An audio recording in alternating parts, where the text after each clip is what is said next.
आज के video lecture में हम लोग work done by variable force पढ़ेंगे। प्रीवियस लेक्चर में हमने work done bye constant forces पढ़ा था कि नॉर्मल फोर्स का वर्क हो गया, ग्रेविटेशनल फोर्स का हो गया या कांस्टेंट फोर्स एक्ट लग रहा था बॉडी पर, तो उसके लिए हमने वर्क कैलकुलेट किया था।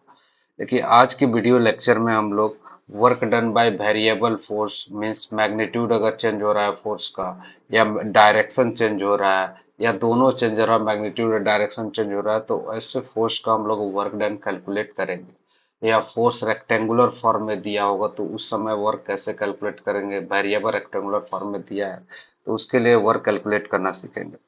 तो अगर मान लो किसी ऑब्जेक्ट पर फोर्स लग रहा है वेरिएबल, तो इसमें जो है हम लोग स्मॉल डिस्प्लेसमेंट के लिए स्टूडेंट्स, फॉर स्मॉल डिस्प्लेसमेंट अगर इस पर फोर्स लग रहा है एफ जो कि वेरी कर रहा है पोजीशन के साथ, 3D में एक्स वाई जेड किसी डायरेक्शन में वेरी कर सकता है। तो अगर कांस्टेंट फोर्स लग रहा है एफ इसके ऊपर और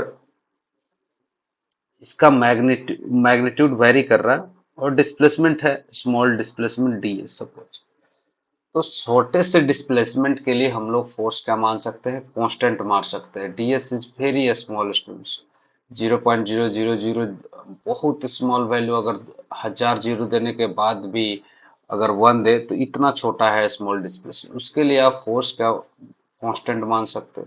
और फोर्स जो है यहाँ पर टाइम के साथ वेरी कर सकता है, पोजीशन के साथ वेरी कर सकता है। टाइम अगर चेंज होगा तो फोर्स चेंज हो रहा है ऐसा भी दिया जा सकता है फोर्स को, या फोर्स जो है पोजीशन का भी और फंक्शन हो सकता है, यानी पोजीशन चेंज हुआ तो फोर्स चेंज हो रहा है। तो दोनों ही केस में वर्क कैलकुलेट करना सीखेंगे। अगर वर्क फंक्शन वर्क जो है पोजीशन का फंक्शन है या वर्क टाइम का फंक्शन है तो दोनों ही केस में वर्क कैलकुलेट करेंगे। तो वर्क डन जो होगा स्मॉल डिस्प्लेसमेंट के लिए हम लोग डी डब्ल्यू लिख सकते हैं, small work is equal to F small force into D S, है ना। मान लो कि दोनों के बीच का एंगल कुछ भी हो सकता है, फोर्स जो है ये जो फोर्स है ये कोई जरूरी नहीं है कि दोनों के बीच का एंगल जीरो ही हो। मान लो कि फोर्स इधर लग रहा है, इसका मैग्नीट्यूड चेंज ही हो रहा है और डीएस के बीच का एंगल ये कितना बना रहा है, थीटा, तो एफ डॉट डीएस हो जाएगा। तो वर्क टोटल वर्क डन क्या हो जाएगा, किसी भी पोजीशन से ए पोजीशन से बी तक लाने में अगर work done from A to B अगर हम ले जा रहे हैं किसी ऑब्जेक्ट को, वन पोजीशन वन से बी तक ले जा रहे हैं, यहाँ तक मान लो कि ए से बी तक ले जा रहे हैं, तो work done from A to B जो हो जाएगा। अगर ऐसे सारे छोटे छोटे वर्क को, यहाँ का फोर्स इंटू स्मॉल डिस्प्लेसमेंट, यहाँ का force into small displacement, because force is very, है ना। तो यहाँ से यहाँ का वर्क छोटे से डिस्प्लेसमेंट के लिए निकाल सकते हैं, यहाँ का वर्क छोटे से डिस्प्लेसमेंट के लिए निकाल सकते हैं, यहाँ से छोटे से डिस्प्लेसमेंट। अब इन सारे को अगर ऐड कर दे then we can calculate work done by force. तो W A B will be equal to sum of all the work done by small element, है ना। तो डी डब्ल्यू का सम कर दे कहाँ से कहाँ तक, ए से बी तक हम लोग कर देंगे तो वर्क डन निकल जाएगा। और वर्क डन जो हो जाएगा F F cos theta, F dot D S को हम लोग ये भी लिख सकते हैं F cos theta into D S का इंटीग्रेशन, ऐसे कर सकते हैं ए से बी तक, ठीक है। Wax equal to a displacement A जो भी होगा पोजीशन ए से लेके पोजीशन बी तक हम लोग वर्क कैलकुलेट कर सकते हैं और समेशन इंटीग्रेशन का यूज कर सकते हैं वर्क कैलकुलेट करने। अब मैं इसका एग्जांपल ही बताऊंगा, उससे पहले अगर work done bye rectangular force जो है रेक्टेंगुलर फॉर्म में दिया हो, जैसे फोर्स का जो है फोर्स अगर इस तरह से दिया है students, force is equal to मान लो F of X I cap, इस तरह से दिया है F of X I cap rectangular component form में, F of X I cap, F of Y J cap और F of Z K cap, इस तरह से दिया है। और डिस्प्लेसमेंट को हम लोग डीएस को ऐसे लिख सकते हैं, डी स्मॉल डिस्प्लेसमेंट को हम लोग क्या लिख सकते हैं, D X I cap, D X Y cap J cap plus D Z K cap, है ना। किसी को भी अगर मान लो कि अगर हमारा डीएस है, सपोज ये डीएस है स्टूडेंट, ए एक्स, मान लो कि यहाँ पर डीएस है, ये डीएस है, तो ये एक्स हो जाएगा, ये वाई हो जाएगा और ये क्या हो जाएगा, जेड हो जाएगा। तो ये डी एक्स हो गया, ये डी वाई हो गया और ये क्या हो जाएगा, डी जेड हो जाएगा। ऐसे पोजिशन वेक्टर हम निकाल सकते हैं डी एक्स, ये डी एस है स्मॉल वेक्टर, ठीक है। अब इसका वर्क कैलकुलेट करना है हमें, इसका वर्क कैलकुलेट कैसे करेंगे स्टूडेंट्स, तो इसके वर्क कैलकुलेट करने के लिए हम लोग ऐसा कर सकते हैं कि डॉट प्रोडक्ट ले सकते हैं सिंपली, वही तरीका, D W is equal to F dot D S कर सकते हैं, एफ डॉट डी एस, है ना, एफ डॉट डी एस। तो एफ डॉट डी एस यहाँ करेंगे तो यहाँ पर जो वर्क डन हो जाएगा वो हो जाएगा F of X I cap, इसको मैं कॉपी कर लेता हूँ ताकि इसको, ये वाला टर्म यहाँ आ जाएगा, और डी एक्स के जगह पर, डी एस के जगह पर ये वाला टर्म आ जाएगा। ऐसे लिख सकता हूँ दोनों का dot product, dot product of two vectors. इसको डॉट प्रोडक्ट ले लो स्टूडेंट्स, यहाँ से दोनों का डॉट प्रोडक्ट अगर ले तो ये हो जाएगा। और लिमिट कहाँ से कहाँ तक, इसका अगर टोटल सम करना है, वर्क डन ए से बी निकालना है, तो W इज इक्व टू पूरे का समेसन हो जाएगा, इसका समेसन कर दो, यानी इंटीग्रेशन। इंटीग्रेशन कहाँ से कहाँ तक लेंगे, तो यहाँ से x1 कोमा पोजिशन R1 से लेके पोजिशन R2 तक, यानी इसको लिख सकते हैं ऐसे, x1 coma y1 coma z1 से लेके हमको कहाँ तक निकालना है, x2 coma y2 coma z2 तक निकालना है, z2 ऐसे निकालना वर्क। तो ये हो जाएगा स्टूडेंट्स, अगर इसको हम लोग सॉल्व करें तो ये हो जाएगा हमारा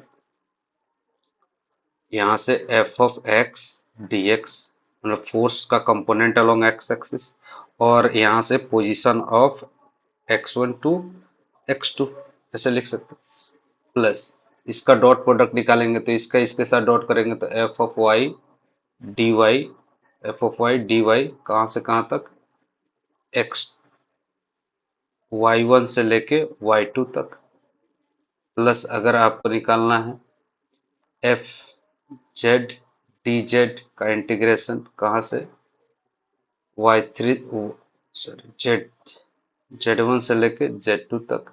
इस तरह से हम लोग वर्क कैलकुलेट कर सकते हैं, है ना। तो हमें फोर्स जो x कंपोनेंट दिया हुआ है, y कंपोनेंट दिया है, z कंपोनेंट दिया, तो लिमिट हम लोग यहाँ x कंपोनेंट का पुट कर देंगे, यहाँ y कंपोनेंट का, यहाँ z कंपोनेंट का, ऐसे सॉल्व कर लेंगे। एक एग्जांपल लेके देखते हैं स्टूडेंट्स, यहाँ पर एक एग्जांपल दिया है, इसको देखें।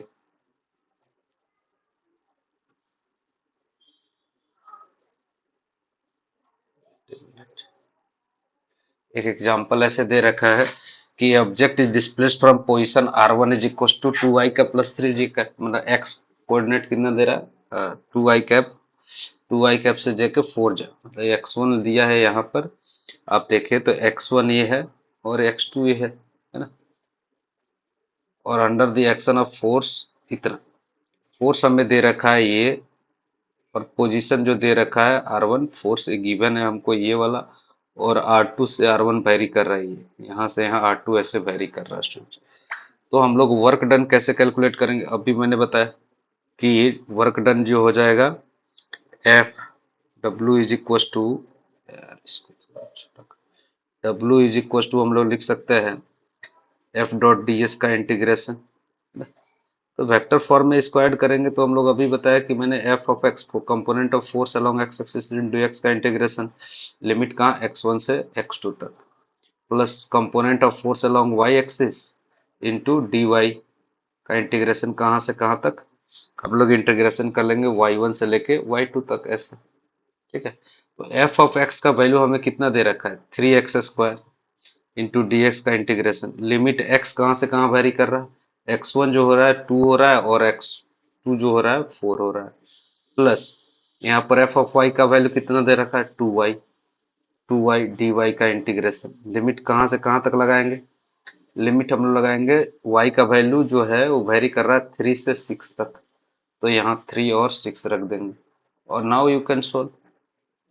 ये हो जाएगा 3x² बाई 3, मतलब x का पावर 3, लिमिट हो जाएगा 2 से 4, प्लस ये हो जाएगा 2y² बाई 2, मीन्स 2y² हो गया, लिमिट कहाँ से कहाँ तक पुट कर देंगे, लिमिट पुट करेंगे 3 से 6 तक, तो ये हो जाएगा x का पावर 4, एक बार पुट कर दो x की जगह 4, 4 का पावर 3, यानी हो जाएगा 64 - 8, 64 - 8 प्लस कितना हो जाएगा 36 - 9, और you can solve it, you will get your answer.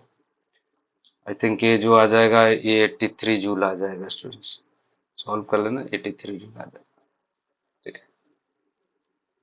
तो इस तरह से इसके प्रॉब्लम को सॉल्व करें। अदर क्वेश्चंस, यहाँ पर जो है अगर हमें ये दिया है वेलोसिटी वर्सेस जो है इस तरह से ग्राफ दिया है, अगर हमें ग्राफ दिया है जैसे वो area under force and displacement कर दिया है और इसका वर्क कैलकुलेट करना है, तो इसमें जो है आप देख सकते हो कि फोर्स जो है वैरी कर रहा है अलोंग एक्स एक्सिस और डिस्प्लेसमेंट एक्स एक्सिस के अलोंग हो रहा है। फोर्स भी एक्स एक्सिस के अलोंग लग रहा है और डिस्प्लेसमेंट भी एक्स एक्सिस, तो इसके बीच जो कर्व के बीच का एरिया जो होगा वो वर्क डन देगा। कैसे? क्योंकि यहाँ पर देखो अगर स्मॉल एलिमेंट ले dx, dx ले स्मॉल एलिमेंट यहाँ पर, और ये उस समय फोर्स मान लो कोई भी फोर्स एफ ऑफ एक्स लग रहा है, तो वर्क डन डी डब्ल्यू कितना हो जाएगा? डी डब्ल्यू हो जाएगा F of x into D x, यही तो हो जाएगा। इसका एरिया कितना होगा बताओ स्टूडेंट्स? एरिया हो जाएगा फोर्स, इस छोटे से एलिमेंट के लिए फोर्स कांस्टेंट मान सकते हैं because this element is very small, तो we can calculate work done is equal to component force along x axis into D X, तो वर्क जो हो जाएगा हमें निकल जाएगा। तो फोर्स अगर एक्स एक्सिस में लग रहा है तो इस तरह से निकाल सकते हैं। इंटीग्रेशन इसका कहाँ से कहाँ तक, तो x इक्वल टू जीरो से लेके यहाँ तक x equal to something x1 तक, तो x इक्वल टू जीरो से अगर x1 से लेके x2 तक इंटीग्रेट करेंगे तो ये क्या मिलेगा? एरिया ही तो, ये एक्चुअली है क्या? फोर्स वर्सेस डिस्प्लेसमेंट का एरिया ही है student, force versus displacement graph का एरिया है ना। तो इससे वर्क कैलकुलेट कर सकते हैं। यहाँ पर भी फोर्स और डिस्प्लेसमेंट दिया गया है। यहाँ पर अब देखो, यहाँ पर एक चीज और देखना है कि फोर्स अलोंग वाई एक्सिस और डिस्प्लेसमेंट अलोंग वाई एक्सिस हो रहा है, तो यहाँ पर ये ऊपर वाला जो है वर्क पॉजिटिव होगा क्योंकि फोर्स पॉजिटिव है, force is positive, y axis के ऊपर लग रहा है जो भी वैल्यू पॉजिटिव है, डिस्प्लेसमेंट भी पॉजिटिव हो रहा है, इस छोटे से एलिमेंट के लिए पॉजिटिव डिस्प्लेसमेंट हो रहा है, तो वर्क क्या हो जाएगा? पॉजिटिव आएगा, एफ डॉट डी एस का वैल्यू पॉजिटिव। लेकिन इस केस में देखो फोर्स क्या हो गया, यहाँ पर अगर एलिमेंट लेंगे तो वो क्या हो जाएगा? फोर्स जो है निगेटिव है और डिस्प्लेसमेंट क्या हो रहा है? राइट वर्ड हो रहा है, यानी डीएस पॉजिटिव है, तो फोर्स डिस्प्लेसमेंट पॉजिटिव हो रहा है, फोर्स निगेटिव डायरेक्शन में लग रहा है, तो वर्क क्या हो जाएगा? निगेटिव। तो यहाँ पर पॉजिटिव वर्क किया और यहाँ पर निगेटिव वर्क किया, तो टोटल वर्क जो होगा ऊपर वाला वर्क माइनस नीचे वाला वर्क, वर्क डन जो होता है एरिया जो दे रहा है, मान लो सपोज ये A1 आ रहा है तो इसने पॉजिटिव वर्क किया, और ये एरिया A2 आ रहा है तो ये निगेटिव वर्क किया, क्योंकि फोर्स जो निगेटिव है डिस्प्लेसमेंट पॉजिटिव है, तो टोटल वर्क डन जो बाई फोर्स हो जाएगा वो A1 माइनस A2 हो जाएगा स्टूडेंट्स। अब जिसका वैल्यू ज्यादा होगा, अगर A1 ज्यादा है तो पॉजिटिव होगा, A2 ज्यादा है तो निगेटिव होगा। और ऐसे अगर ऊपर ही है सिर्फ फोर्स पॉजिटिव ही लग रहा है और डिस्प्लेसमेंट भी पॉजिटिव हो रहा है तो वर्क पॉजिटिव होगा, है ना। तो अगर एक्स एक्सिस से नीचे फोर्स जा रहा है तो उस केस में वर्क निगेटिव हो जाएगा। अब देखिए इसको, फोर्स अगर मान लीजिए कि हमें फोर्स दिया है ऐसे, force is equal to, suppose हमें ऐसे फोर्स दिया गया है, wait a minute, force is equal to, force is equal to 0.5x या x/2 ले लो, ऐसे सीधे लिखो, wait a minute, memory is optimizing, that's x/2 plus 10 दिया गया, इस तरह से फोर्स न्यूटन में दिया गया स्टूडेंट्स। और ये बोल रहा है कि डिस्प्लेसमेंट जो हो रहा है एक्स एक्सिस में हो रहा है, मतलब दोनों के बीच का एंगल 0 डिग्री है, तो एफ डॉट डी एस जो होगा वो एफ एक्स के इक्वल हो जाएगा। तो अगर हमें इसका फोर्स दिया गया है, डिस्प्लेसमेंट हमें पूछा जाए कि x इक्वल टू 0 से लेके x इक्वल टू 2 मीटर तक बताओ कि कितना वर्क डन होगा। फोर्स न्यूटन में है स्टूडेंट्स, फोर्स न्यूटन में दे रखा है क्वेश्चन में। तो वर्क कैसे कैलकुलेट करोगे? तो वर्क डन जो हो जाएगा वो फोर्स, तो ऐसे भी कर सकते हैं, एफ डॉट डी एस करके निकाल सकते हैं, ऐसे इंटीग्रेशन कर देंगे x/2 plus force F dot D S 10 into D x का इंटीग्रेशन कहाँ, x इक्वल टू 0 से लेकर x इक्वल टू 2 तक। तो हमें ये क्या दे देगा? एक्चुअली है क्या ये टोटल एक्सप्रेशन का मतलब ही क्या है? इस एक्सप्रेशन का मतलब है कि area under force and displacement graph from x equal to 0 से लेके x इक्वल टू 2 तक, यही एक्सप्रेशन का मतलब है। तो ऐसे भी कर सकते हैं, शॉर्ट में इंटीग्रेशन से बचने के लिए आप इसका ग्राफ ड्रॉ करोगे तो force versus force along x axis and displacement along x axis है, तो ग्राफ अगर ड्रॉ करेंगे तो ये कहाँ से स्टार्ट हो रहा है? x इक्वल टू 0 मतलब 10 से स्टार्ट हो रहा है और पॉजिटिव स्लोप है, मतलब ऐसे कुछ होगा ग्राफ, है ना। क्योंकि x इक्वल टू 0 पर y का वैल्यू कितना है? 10 है, तो ये 10 हो जाएगा। और x इक्वल टू 2 पर कितना हो जाएगा? एक्स इक्व टू 2 पुट करोगे इसमें, इस एक्सप्रेशन में, अगर एक्स के जगह पर फोर्स के इक्वेशन में अगर पुट करे 2, तो ये हो जाएगा 11। यानी जब फोर्स जो हो जाएगा यहाँ पर एक्स इक्व टू पर 11 हो जाएगा, यानी ये लेंथ 11 हो गया।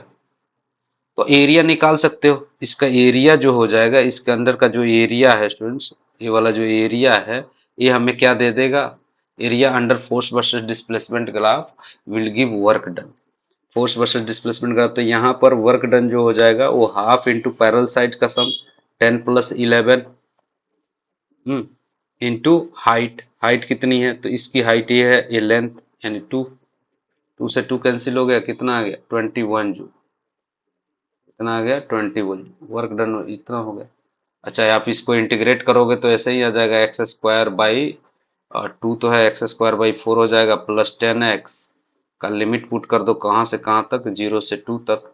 तो अगर यहाँ पुट करोगे तो ये हो जाएगा 1, प्लस यहाँ कितना हो जाएगा 20 into 2 minus 0, sorry 10 into 2 into 0, 10 into 2 minus 0, यही होगा। ये कितना हो जाए 21 जूल। तो ऐसे भी करोगे तो उतना ही आएगा, और area under force versus displacement graph positive आएगा, क्योंकि ये फोर्स जो है पॉजिटिव है और डिस्प्लेसमेंट भी पॉजिटिव है। आप देखो फोर्स हमेशा पॉजिटिव और डिस्प्लेसमेंट पॉजिटिव है, तो वर्क भी क्या होगा, पॉजिटिव होगा। एक और क्वेश्चन ले लेते हैं, work done by variable force, समझो कि ठीक है, ये तो क्वेश्चन दी डाला ही गया था इसमें। यहाँ पर देखो क्वेश्चन,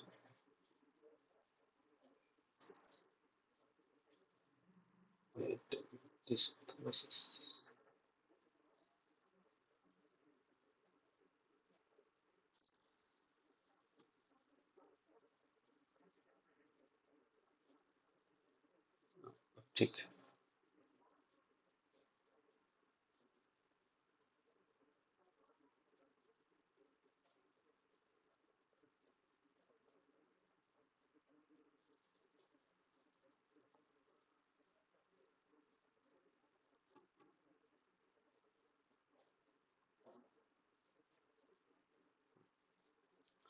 देखो ये बोल रहा है कि object is displace from point इतना तो इतना, फोर्स इज इक्वल टू इतना। तो यहाँ पर देख सकते हैं फोर्स जो है वैरी कर रहा है स्टूडेंट, क्योंकि एक्स कोऑर्डिनेट और वाई कोऑर्डिनेट जैसे ही चेंज होगा फोर्स चेंज हो जाएगा, मीन्स फोर्स इज वेरिएबल। यहाँ पर जैसे ही एक्स का वैल्यू चेंज होगा, यहाँ पर था एक्स इक्वल टू 0 पर रहेगा, तो फोर्स क्या हो जाएगा, 0 होगा, क्योंकि एक्स और वाई कोऑर्डिनेट 0 है अगर मान लो ओरिजिन पर है। अब जैसे ही ये डिस्प्लेस होकर कहीं यहाँ जाएगा, तो एक्स भी चेंज हो जाएगा, वाई भी चेंज हो जाएगा, तो फोर्स और डिस्प्लेसमेंट दोनों का जो है वो चेंज हो जाएगा, यहाँ पर वैल्यू चेंज हो जाएगा, फोर्स और डिस्प्लेसमेंट दोनों ही चेंज हो जाएगा। ठीक है, तो फोर्स कितना दे रखा है, एफ जो दे रखा है वो एक्स आई कैप है प्लस 2y जे कैप है यहाँ पर। ठीक है, और पॉइंट कहाँ से दे रखा है, 1,2 से लेके 1,2 से लेके 0,1 तक यहाँ पर ले जाएगा। ठीक है, तो अब वही फॉर्मूला लगा दो, work done by force W is equal to f of x, force along component of force along x axis into displacement along x axis का सम, इंटीग्रेशन कहाँ एक्स इक्वल टू 0 से लेके कहाँ से एक्स इक्वल टू 1 से लेके x equal to 0 तक लेके जाओ। ए एक्स इक्वल टू 1 है और A X two is equal to 0 हो गया। फिर similarly F of Y, force along Y axis into D Y का इंटीग्रेशन कहाँ से कहाँ तक, वाई का जो है वाई का वैल्यू आप चेंज करोगे 2 से लेके कहाँ तक 1 तक, तो ये हो जाएगा एफ ऑफ एक्स का वैल्यू कितना दे रखा है, एक्स इंटू डी एक्स का इंटीग्रेशन 1 से 0 प्लस यहाँ पर 2y डी वाई का इंटीग्रेशन कहाँ से कहाँ तक 2 से 1 तक, है ना। ये हो जाएगा x square by 2, limit put कर दो 1 से 0 प्लस यहाँ पर लिमिट क्या पुट कर 2y स्क्वायर, वाई स्क्वायर जो हो जाएगा लिमिट हो जाएगा 2 से 1।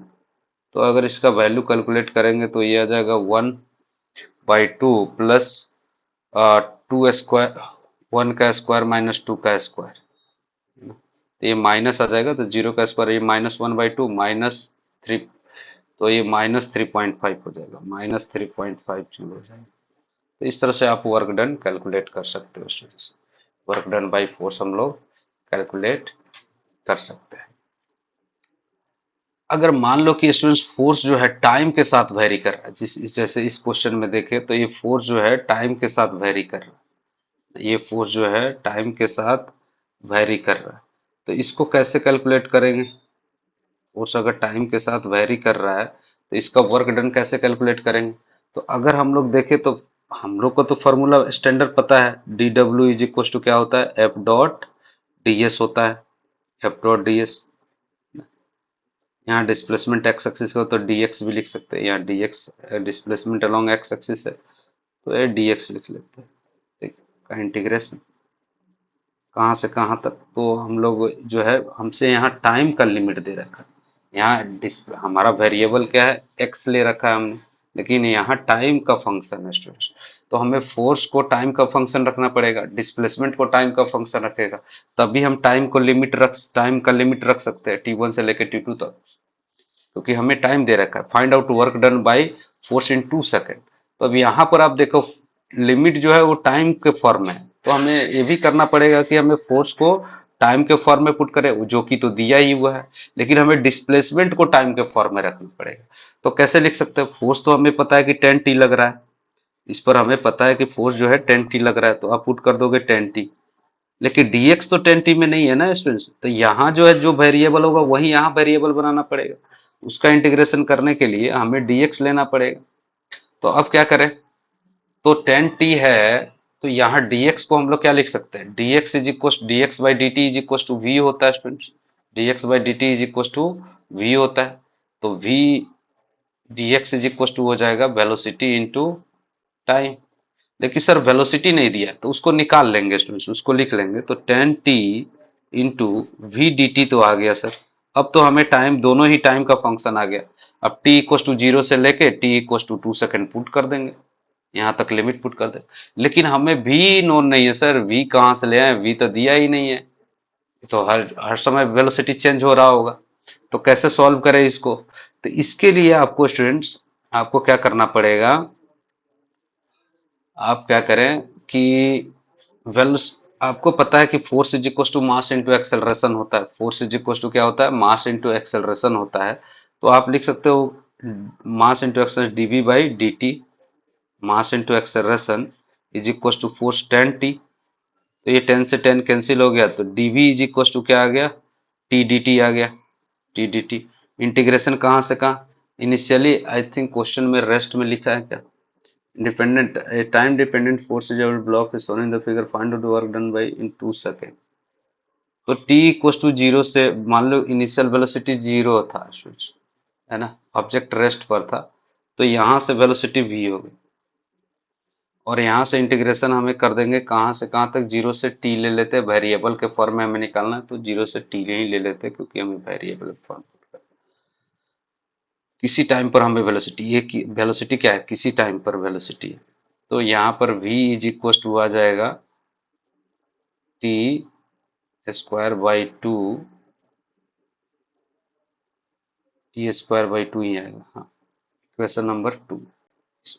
अब इसको ले जाके इसमें पुट कर देंगे, v का वैल्यू पुट कर देंगे, तो अगर पुट करें तो क्या आ जाएगा स्टूडेंट्स, देखो ये आ जाएगा 10 into T, 10 into T plus dot sorry T square by to D T का इंटीग्रेशन कहाँ से कहाँ तक, जीरो से 2 सेकेंड तक, ये हो जाएगा इक्वेशन 1 से हम लोग वर्क डन बोल सकते हैं, तो ये हो जाएगा 1 और 2 से 5t क्यूब हो रहा है, 5t क्यूब तो 5t टू द पावर 4/4 हो जाएगा, है ना।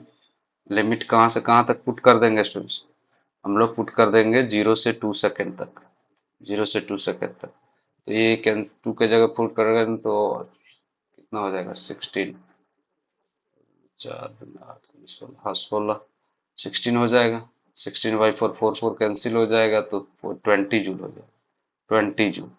तो इस तरह से वर्क कैलकुलेट कर सकते हैं। तो हमने इसमें क्या किया, पहले हमें फोर्स जो है, फोर्स और डिस्प्लेसमेंट यहाँ टाइम का फंक्शन था, तो हमने टाइम का फंक्शन पुट किया, लेकिन डिस्प्लेसमेंट जो dx जो हमने रखा था वो तो पोजीशन का फंक्शन था, उसको हम लोग टाइम के फंक्शन में लाने के लिए हम लोग को पता था dx बाई डी टी भी होता है, तो b dt लिख लिया dx को, लेकिन हमें वेलोसिटी नोन नहीं था, तो लेकिन हमें ये पता था कि rate of change of force is equal to mass into acceleration होता है, तो हम m into d v by d t से फोर्स का वैल्यू पुट कर दिया। वेरिएबल हमें फोर्स वेलोसिटी निकालना था, 10 से 10 कैंसिल हो गया, मल्टीप्लाई कर देंगे d b is equal to 10 t d t, और इसका इंटीग्रेशन कर दिया हमने 0 से b, और यहाँ पर object is initially at rest, और यहाँ पर वेलोसिटी फंक्शन आ गया टाइम का, और फिर इस वेलोसिटी जब फंक्शन आ गया टाइम का तो इस इक्वेशन में पुट कर देंगे और we can solve it, we will get this value. ठीक है, अब next students, work done by spring force. Work done by spring force कैसे कैलकुलेट करेंगे? तो यहां पर देखिए, work done by spring force अगर कैलकुलेट करना है तो वहां पर आपको पता है कि अगर कोई स्प्रिंग है स्टूडेंट्स, अगर कोई स्प्रिंग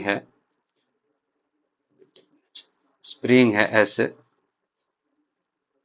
और इस पर ये नेचुरल लेंथ है, इसका ये नेचुरल लेंथ है, जैसे ही इस पर आप फोर्स लगाओगे स्टूडेंट्स, अगर इसको डिस्प्लेस करते हैं इसके नेचुरल लेंथ से, अगर इसको डिस्प्लेस करते हैं एक्स, यहाँ पर फोर्स लगा के मान लो कि एक्स डिस्टेंस डिस्प्लेस करते हैं मीन नेचुरल लेंथ से, ये नेचुरल लेंथ है, suppose L0 is natural length of spring.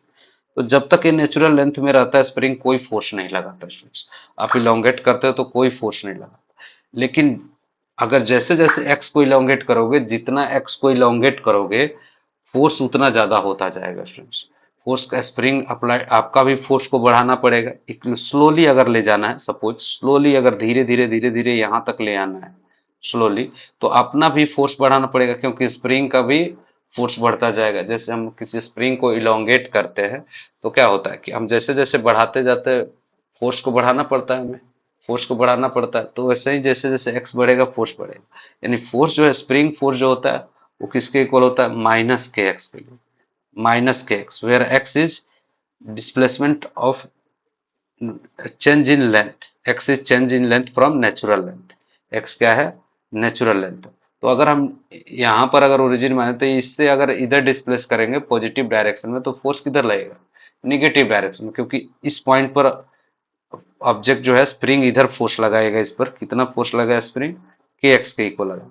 और स्लोली खींचना है तो इधर फोर्स के एक्स लगाएगा। के एक्स क्या है? के इज ए स्प्रिंग कांस्टेंट, के इज स्टिफनेस भी बोलते हैं या स्प्रिंग कांस्टेंट भी होता है, जो न्यूटन्स लॉ में हमने पढ़ा भी था। Spring constant, spring constant. तो अगर फोर्स इस पर लग रहा है तो फोर्स एक्स बढ़ेगा, जितना फोर्स बढ़ेगा, और स्लोली ले जा रहा है मीन्स इस पॉइंट को धीरे धीरे ले जा रहा है without change in kinetic energy of this point, तो हम बोल सकते हैं कि दोनों फोर्स जो है बैलेंस है, इस ये फोर्स और ये फोर्स दोनों इक्वल है, बस अपोजिट डायरेक्शन में। तो इसीलिए हम लोग यहाँ f is equal to x लिखते हैं। माइनस साइन इसलिए आता है क्योंकि डिस्प्लेसमेंट पॉजिटिव है तो फोर्स निगेटिव। अच्छा सर, तो वर्क डन बाई अगर फोर्स लिखना है हमें तो वर्क डन बाई एफ लिखना है। तो फोर्स तो इस फोर्स का अगर वर्क लिखना है तो जिस पॉइंट पर फोर्स लग रहा है उस पॉइंट का डिस्प्लेसमेंट कितना हो रहा है? एक्स।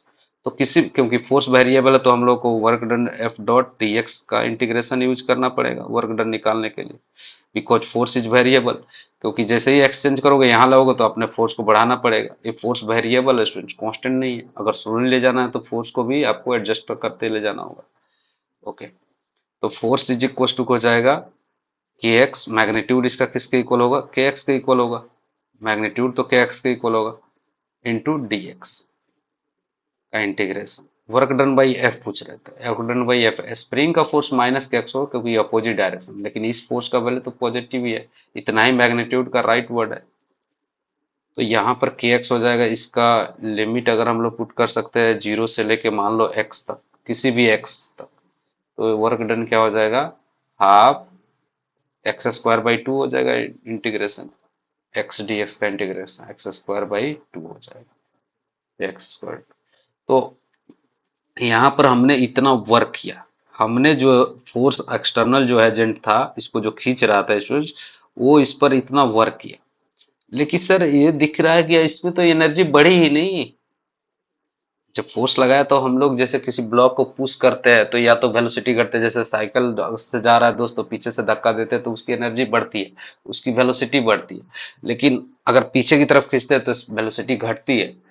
लेकिन यहाँ पर तो कुछ हुआ नहीं, हमने तो इस पर फोर्स लगाया और डिस्प्लेस भी हुआ, ये हमने पॉजिटिव वर्क किया इस पर, फिर भी इसकी एनर्जी बढ़ी नहीं। तो एनर्जी गया कहाँ? वो एनर्जी कहाँ गया? तो वर्क डन जो हुआ इसके द्वारा, इस फोर्स के द्वारा इस स्प्रिंग पर, वो इसके अंदर में जो इसका शेप चेंज हुआ, डिफॉर्म हो गया, इसका कन्फिग्रेशन चेंज हो गया। तो कन्फिग्रेशन चेंज होने से जो एनर्जी स्टोर होता है उसको हम लोग क्या बोलते हैं, पोटेंशियल एनर्जी। जैसे बो और एरो में जब एरो को जब पुश करते हैं, उसके स्ट्रिंग को पकड़ के पीछे खींचते हैं, तो उसमें हम लोग वर्क कर रहे होते हैं। जैसे ही उसको पीछे खींचते हैं हम वर्क, ये तो अपना जो वर्क होता है वो जाके उस स्प्रिंग में या स्ट्रिंग में, बो और एरो में स्टोर हो जाता है, तो उसको हम लोग पोटेंशियल एनर्जी बोलते हैं। तो कॉन्फ़िगरेशन चेंज होने की वजह से जो एनर्जी स्टोर होता है उसको हम लोग क्या बोलते हैं, पोटेंशियल एनर्जी।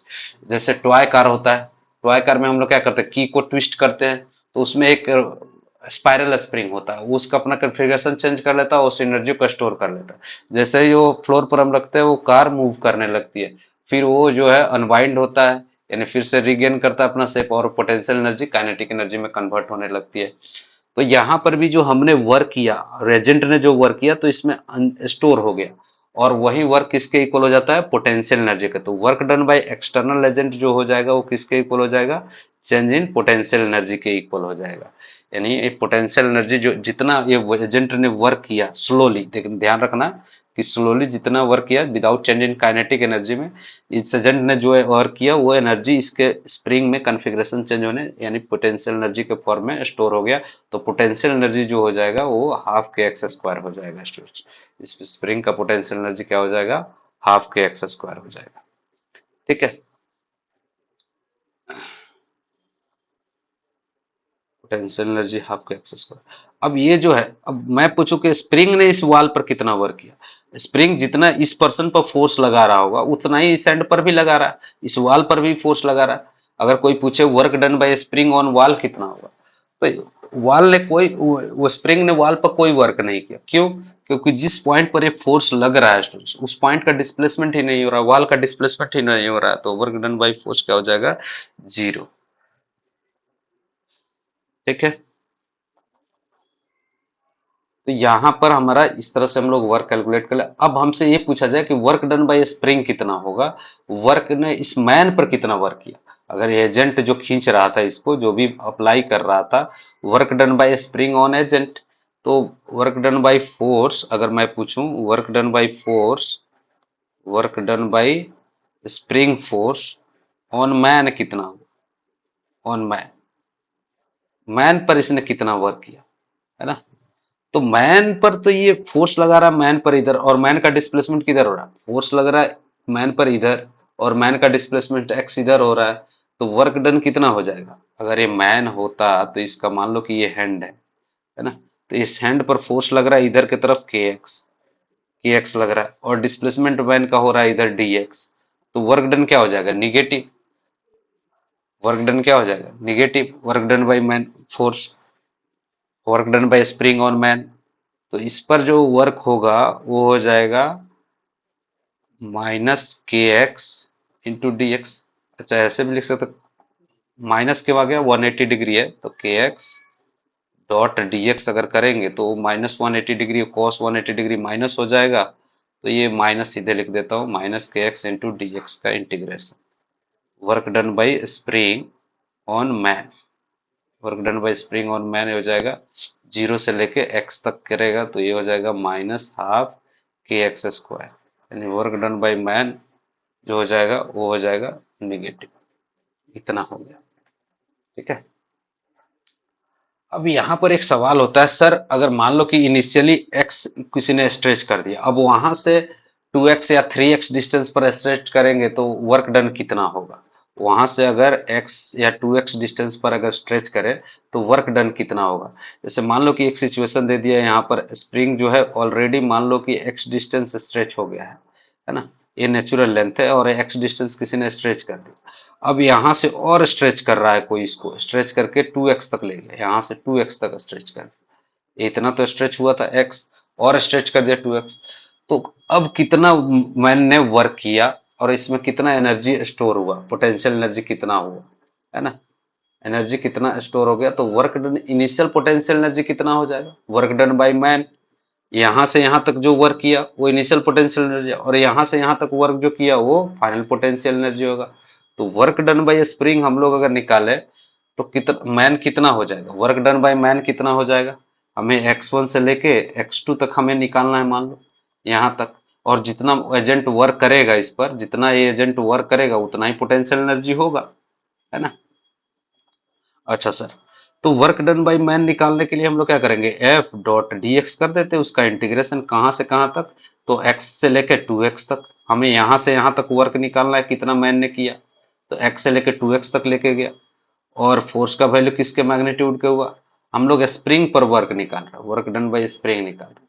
तो ये हो जाएगा के एक्स का फोर्स का मैग्नीट्यूड तो के एक्स के इक्वल होगा, और डिस्प्लेसमेंट एक ही डायरेक्शन में तो cos जीरो तो वन होगा ही, तो वो डी एक्स तो हो गया इंटीग्रेशन एक्स से टू एक्स। तो कितना हो जाएगा यार, ये हो जाएगा के into x square by two, x square by to का लिमिट कहाँ से कहाँ तक, एक्स से टू एक्स तक।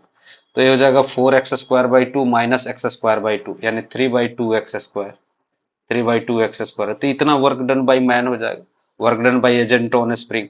और यही किसके इक्वल होगा, चेंज इन पोटेंशियल एनर्जी के इक्वल होगा। मतलब यहाँ पर जो पोटेंशियल एनर्जी स्टोर था और यहाँ तक जो स्टोर हुआ एनर्जी, यहाँ पर जिस मैन ने जो वर्क किया वो इनिशियल पोटेंशियल एनर्जी होगा, और यहाँ से यहाँ तक मैन ने जो वर्क किया वो फाइनल पोटेंशियल एनर्जी होगा। तो चेंज इन पोटेंशियल एनर्जी से भी हम लोग यहाँ से यहाँ तक स्ट्रेच करने में कितना लगा। तो यहाँ मान लो सपोज यहाँ इनिशियल पोटेंशियल एनर्जी, ये क्या है, फाइनल पोटेंशियल एनर्जी है। तो ये कितना हो जाएगा, work done is equal to change in potential energy u final minus क्या हो जाएगा, यू इनिशियल। ये हो जाएगा u final minus u initial. U final कितना होगा, हाफ, पोटेंशियल एनर्जी का फॉर्मूला मैंने क्या बताया, हाफ के एक्स स्क्वायर होता है। पोटेंशियल एनर्जी का फॉर्मूला हो गया हाफ के x square. X is elongation या कंप्रेशन। ये ध्यान रखना, कंप्रेशन के लिए भी ये वैलिड है, इलोंगेशन के लिए भी वैलिड है स्टूडेंट्स। अगर स्प्रिंग में आप कंप्रेस करोगे तब भी होगा और इलोंगेट करोगे तब भी होगा। मैं समझा भी देता हूं आपको। जैसे पोटेंशियल एनर्जी फाइनल लिखूंगा तो हाफ के इंटू इलोंगेशन या कंप्रेशन, तो इलोंगेशन कितना है, टू एक्स। तो ये हो गया टू एक्स का whole square, two x minus क्या हो जाएगा एक्स स्क्वायर, तो ये आ गया three by two x square. तो इस तरह से चेंज इन पोटेंशियल एनर्जी से भी निकाल सकते हैं स्टूडेंट्स, चेंज इन पोटेंशियल, चाहे कंप्रेशन ही क्यों नहीं, change in potential energy u final minus u initial जो होगा, यू फाइनल माइनस इनिशियल जो होगा, वर्क डन बाय मैन जो होगा, initial potential energy final potential energy minus initial. तो हाफ, इसको आप ऐसे बोले हाफ के फाइनल इलोंगेशन का स्क्वायर, फाइनल कंप्रेशन या इलोंगेशन का स्क्वायर माइनस इनिशियल कंप्रेशन या इलोंगेशन का स्क्वायर, ये कर सकते हैं वर्क डन। अगर मान लो x1 से x2 तक, x1 इलोंगेशन से x2 इलोंगेशन तक ले जाना है, तो वर्क डन बाई स्प्रिंग कितना होगा, वर्क डन बाई स्प्रिंग अगर एजेंट पर पूछा जाए, work done by spring on object पूछा जाए जिससे अटैच्ड है, या मैन पर पूछा जाए, ऑन मैन पूछा जाए, मैन पर कितना वर्क किया, तो इसका निगेटिव हो जाएगा उसने, क्योंकि यहाँ हो जाएगा माइनस हाफ के फाइनल का कंप्रेशन या इलोंगेशन का स्क्वायर माइनस इनिशियल इलोंगेशन का स्क्वायर। ये फर्क नहीं पड़ता है कि कंप्रेशन था कि इलोंगेशन था, दोनों ही सिचुएशन में सेम हो जाता है। क्योंकि अगर स्प्रिंग को कंप्रेस भी करेंगे स्टूडेंट्स, मान लो स्प्रिंग ऐसे नेचुरल लेंथ पर था और कोई एजेंट इधर से फोर्स लगा के इसको कंप्रेस कर रहा है, अगर कोई एजेंट अगर इधर से फोर्स लगा के अगर इसको कंप्रेस कर रहा है ऐसे, तो यहाँ पर एक्स डिस्टेंस आ गया इधर, तो स्प्रिंग किधर फोर्स लगाएगा, प्लस के एक्स लगाएगा, क्योंकि फोर्स जो है निगेटिव डायरेक्शन में हो रहा है, फोर्स भी पॉजिटिव है और डिस्प्लेसमेंट भी पॉजिटिव। इस स्प्रिंग पर जो फोर्स लग रहा है वो भी लेफ्ट साइड में और डिस्प्लेसमेंट भी इस पॉइंट का लेफ्ट साइड में, तो work done by agent on force क्या हो जाएगा, वो तो उतना ही होगा, हाफ के एक्स स्क्वायर हो जाएगा, हाफ के एक्स स्क्वायर हो जाएगा अगर F dot D x apply करें। और वर्क डन बाई स्प्रिंग जो हो जाएगा ऑन एजेंट कितना हो जाएगा, इस पर एक पॉजिटिव वर्क कर रहा है क्योंकि ये फोर्स निगेटिव वर्क कर रहा है, क्योंकि फोर्स इधर लग रहा है एजेंट पर, फोर्स से अगर मान लीजिए कोई एजेंट होता तो इस पर फोर्स से किधर लगाता, इस डायरेक्शन में फोर्स लगाता, इसको पुश करता, और डिस्प्लेसमेंट इधर हो रहा तो अभी भी 180 डिग्री है। तो इसके द्वारा स्प्रिंग के द्वारा वर्क जो है मैन पर क्या होगा, वो निगेटिव होगा। तो स्प्रिंग ये हो गया work done by agent, work done by agent, agent है ऑन स्प्रिंग। और work done by spring on block जो हो जाएगा, ऑन ब्लॉक कितना हो जाएगा, वो हो जाएगा माइनस हाफ के एक्स स्क्वायर हो जाएगा। ये फॉर्मूला हो गया। अब इनिशियल इनोगेशन कितना है, कंप्रेशन से कहाँ ले जा रहा है, उसके अकॉर्डिंग हम लोग निकाल सकते हैं, ये फार्मूला का यूज कर सकते हैं। ठीक है, तो इस तरह से भी आप कर सकते हैं। तो ये सारे क्वेश्चन इससे पूछे गए थे, सारे हमने डिस्कस कर लिए स्टूडेंट्स। नेक्स्ट क्वेश्चन है students, a block of mass m is released from top of a smooth fixed inclined plane of inclination theta. Find work done by normal reaction and gravity during the block comes. तो यहाँ पर जो है students, ऐसा एक block है, हमें यहाँ एक ऐसा ब्लॉक दे रखा है, इसे मान लो, और इस पर एक फोर्स लग रहा है ऐसे। फोर्स क्या क्या लगेगा, तो नॉर्मल फोर्स लगेगा perpendicular to the surface. A block, अगर इसका फ्री बॉडी डायग्राम बनाए तो नॉर्मल फोर्स लग रहा होगा, और इस पर mg नीचे की तरफ ऐसे लग रहा होगा स्टूडेंट्स, mg नीचे की तरफ लग रहा है। तो हमें वर्क डन अगर कैलकुलेट करना है किसका, नॉर्मल का, तो work done by force into displacement होता है। तो यहाँ से ऑब्जेक्ट जो है मूव करके कहाँ जाएगा, यहाँ तक बॉटम पर जब पहुंचेगा, कम टू एट बॉटम जो लिखा है यहाँ एट बॉटम पर, तो वर्क डन निकालना है। तो यहाँ देखें, इसके बीच में किसी भी इंस्टेंट पर नॉर्मल और फोर्स के बीच, डिस्प्लेसमेंट के बीच का एंगल क्या है, 190 डिग्री है, because normal is perpendicular to displacement at any instant. Then work done by normal क्या हो जाएगा, जीरो हो जाएगा। अगर फोर्स और डिस्प्लेसमेंट एक दूसरे के परपेंडिकुलर होते तो वर्क डन बाय फोर्स क्या होता है, जीरो होता है। लेकिन यहाँ mg का अगर वर्क कैलकुलेट करना है तो यहाँ पर ये हाइट h दे रखा है स्टूडेंट्स, ये हाइट h दे रखा है। तो हमने बताया था कि किस डायरेक्शन में फोर्स लग रहा है, डाउनवर्ड डायरेक्शन में, और डिस्प्लेसमेंट ए है। तो ऐसा कर सकते हैं, फोर्स डिस्प्लेसमेंट का कंपोनेंट फोर्स के डायरेक्शन में निकाल लेते हैं। तो हमारा फोर्स लग रहा है वाई डायरेक्शन में, तो डिस्प्लेसमेंट कितना हुआ वाई डायरेक्शन में, ये एक्चुअल डिस्प्लेसमेंट है। इसका कंपोनेंट अगर निकाले, ऐसा आपको पढ़ाया गया था, F cos F into S cos theta. S cos theta क्या है, component of displacement in direction of force. तो अगर ये थीटा दे रखा है, अगर ये थीटा दे रखा है, तो फोर्स के डायरेक्शन में डिस्प्लेसमेंट क्या हो जाएगा, डी एस कॉस थीटा, तो ये हो गया, एस कॉस थीटा ये हो जाएगा, और एस साइन थीटा ये हो जाएगा, है ना। तो हमें चाहिए कि फोर्स यहाँ पर थीटा, ये देखो इंक्लाइन प्लेन का एंगल दिया है, लेकिन हमें जो एंगल चाहिए होता है वो क्या होता है, हमें एंगल चाहिए होता है डिस्प्लेसमेंट और फोर्स के बीच का, 90 माइनस थीटा। तो यहाँ पर ये एंगल 90 माइनस थीटा होगा, 90 माइनस थीटा। तो work done F into S cos 90 minus theta क्या हो जाएगा, साइन थीटा हो जाएगा। वर्क डन क्या हो जाएगा, F cos S sine theta. यानी एस साइन थीटा क्या है, यानी इस डिस्प्लेसमेंट का कंपोनेंट, अगर ये ट्रायंगल है स्टूडेंट्स, ये एस से मान, तो ये क्या हो जाएगा, component of displacement along Y axis, और ये कंपोनेंट अलोंग एक्स एक्सिस। तो हमारा फोर्स भी किस डायरेक्शन में लग रहा है, वाई एक्सिस के अलोंग लग रहा है, और फोर्स का डायरेक्शन भी डाउनवर्ड है, डिस्प्लेसमेंट भी डाउनवर्ड आ रहा है, कंपोनेंट भी डाउनवर्ड डायरेक्शन में आ रहा है। तो component of force into product of force into component of displacement in direction of force. तो हमारा यहाँ पर आप देखो एक्चुअल डिस्प्लेसमेंट ये है, लेकिन इसका अगर कंपोनेंट निकालोगे फोर्स के डायरेक्शन में, वाई डायरेक्शन में, तो यही लेंथ आएगा प्रोजेक्शन लोगे तो, है ना। तो एम जी इंटू एस साइन थीटा है, चाहे मैथमेटिकली भी देखो तो एस साइन थीटा क्या है, एच के इक्वल है, एफ इंटू एच हो जाएगा, और फोर्स का वैल्यू किसके इक्वल है, एम जी इंटू एच हो जाएगा। तो वर्क डन बाई फोर्स किसके इक्वल होगा, एम जी एच के इक्वल हो जाएगा स्टूडेंट्स। ठीक है, हाइट पर डिपेंड करेगा। अब नेक्स्ट है students, work done by tension.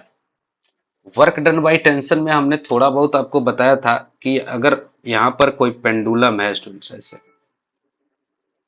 ऐसे पेंडुलम है, यहाँ से ऐसे मूव करके यहाँ जा रहा है, चलिए थोड़ा कर्व अच्छा बनाएंगे, हाँ, और यहाँ जा रहा है ऐसे। तो हमें इसमें पूछा जाता है कि वर्क डन बाई ग्रेविटी बताओ, वर्क डन बाई टेंशन बताओ कितना होता है। सपोज ये है, ये है, बी है, सी है, हमें work done by tension from A to B बताया जाए, ये work done by tension from A to B कितना होगा।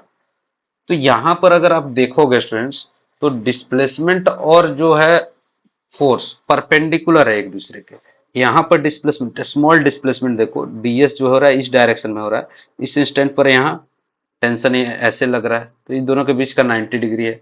अगर आप यहाँ पर भी लोगे तो डिस्प्लेसमेंट छोटा सा इधर हो रहा है और टेंशन ऐसे लग रहा है, तो डिस्प्लेसमेंट और फोर्स जो है एक दूसरे के परपेंडिकुलर है। यहाँ पर भी देखो डिस्प्लेसमेंट छोटा सा है ds और फोर्स परपेंडिकुलर है, तो force and displacement are perpendicular to each other, then work done by tension क्या होगा, जीरो होगा। वर्क डन बाय टेंशन यहाँ पर जीरो होगा because tension is perpendicular to ds, tension is perpendicular to ds, that's why work done by tension क्या हो जाएगा, zero हो जाएगा, work done by tension zero हो जाएगा। लेकिन अगर हमसे इसमें ग्रेविटी का वर्क पूछते ना तो थोड़ा सा इंटरेस्टिंग होगा स्टूडेंट्स। जैसे टेंशन यहाँ पर एक क्वेश्चन दिया भी था, यहाँ पर शायद दिया है, वेट अ मिनट,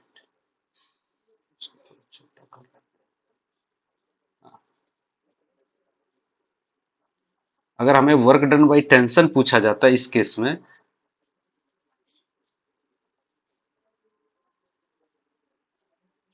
यहाँ पर देखो तो जीरो हो जाता। mg का पूछता तो कैसे निकालते, क्योंकि हमें डाउनवर्ड फोर्स लग रहा है mg और component of force direction of displacement हमें निकालना है ना, ऐसे निकालना है। तो ये जो है यहाँ पर जब ब्लॉक पहुंचेगा तो mg तो डाउनवर्ड ही लग रहा है, लेकिन डिस्प्लेसमेंट कितना हो गया, y के डायरेक्शन में इतना डिस्प्लेसमेंट हुआ, एक्चुअल डिस्प्लेसमेंट ये है, एक्चुअल डिस्प्लेसमेंट ये है।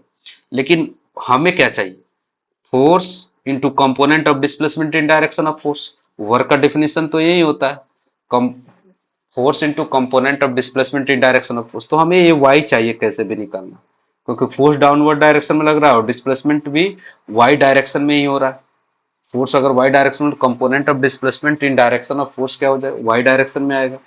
देन वर्क, ये वाला लेंथ हमें वाई निकालना है, और यहां से यहां तक लेंथ क्या है, आर है, यहां से यहां तक आर है, और ये वाला लेंथ क्या हो जाएगा, ये वाला लेंथ हो जाएगा आर कॉस थीटा, ये हो जाएगा R cos theta students, R cos theta. तो R minus R cos theta, Y is equal to क्या हो जाएगा, R minus R cos theta हो जाएगा। तो work done by M G क्या हो गया, work done by M ji into component of force in direction of force, M ji into Y हो जाएगा, एम जी into R minus R cos theta, तो लिख सकते हैं वन माइनस कॉस थीटा भी लिख सकते हैं।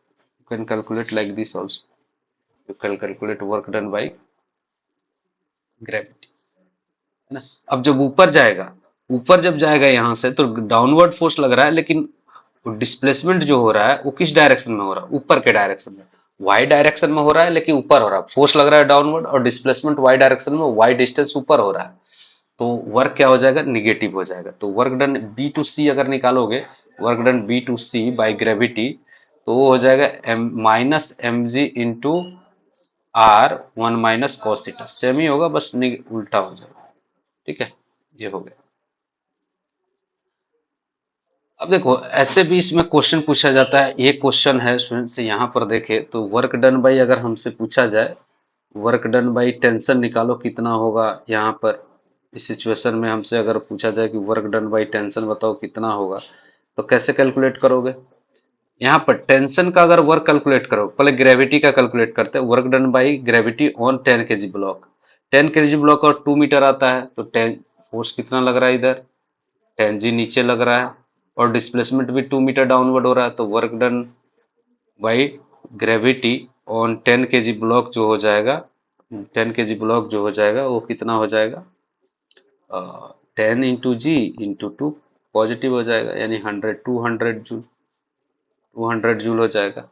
अब work done by gravity on 5 KG block, तो इसमें एम जी किधर लग रहा है, 5 जी नीचे लग रहा है, और डिस्प्लेसमेंट किधर हो रहा है, ऊपर, यानी अगर ये ब्लॉक 2 मीटर नीचे आएगा तो ये ब्लॉक कितना आ जाएगा, ऊपर जाएगा 2 मीटर। ये मान के चला जाता है कि ये लेंथ जो है सफिशिएंटली लार्ज है, नहीं तो ऐसा नहीं कि जाके उससे टकरा जा रहा है। तो work done by gravity on 5 KG block जो हो जाएगा वो हो जाएगा 5 जी इंटू कितना हो जाएगा 2, तो ये हो गया 10 जी, यानी 100 जूल हो जाएगा, 100 जूल वर्क करेगा। और work done by tension on 10 KG block, अब यहाँ पर देखो वर्क डन बाई अगर टेंशन निकाले तो टेंशन किधर लग रहा है, ऊपर लग रहा है, और डिस्प्लेसमेंट किधर हो रहा था, 2 मीटर नीचे, तो tension and displacement are opposite to each other, then work done by tension will be negative.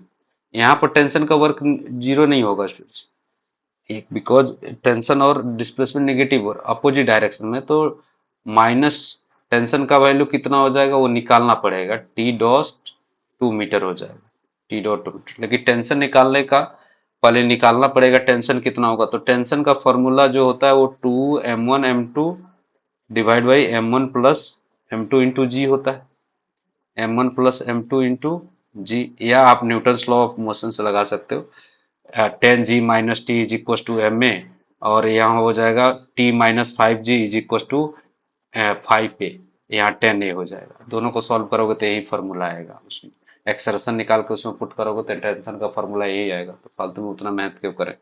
तो उससे अच्छा 2 × 10 × 5 divide by 50 into g, cancel कर सकते हो, 3 कैंसिल करो, कैंसिल करेंगे ये 3 हो जाएगा ये, और ये हो गया 20g/3 हो जाएगा, 20g/3 हो गया टेंशन। तो वर्क डन जो हो जाएगा वो कितना हो जाएगा, 10 kg ब्लॉक पर -20g/3 इंटू 2 हो जाएगा, इतना जूल का वर्क होगा, है ना। अगर वर्क डन बाई टेंशन अगर निकालना है इस ब्लॉक पर, वर्क डन बाई टेंशन और 5 kg ब्लॉक पर निकालना, तो कैसे निकालेंगे, माइनस, माइनस नहीं होगा यहाँ पर, प्लस होगा, क्योंकि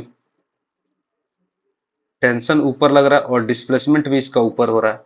अगर ये ब्लॉक 2 kg डाउनवर्ड आएगा तो इसका ब्लॉक भी ऊपर 2 मीटर जाएगा, तो टेंशन का वर्क डन कितना हो जाएगा, टी टी डॉट 2 मीटर हो जाएगा, टी का वैल्यू +20g/3 हो जाएगा इंटू 2।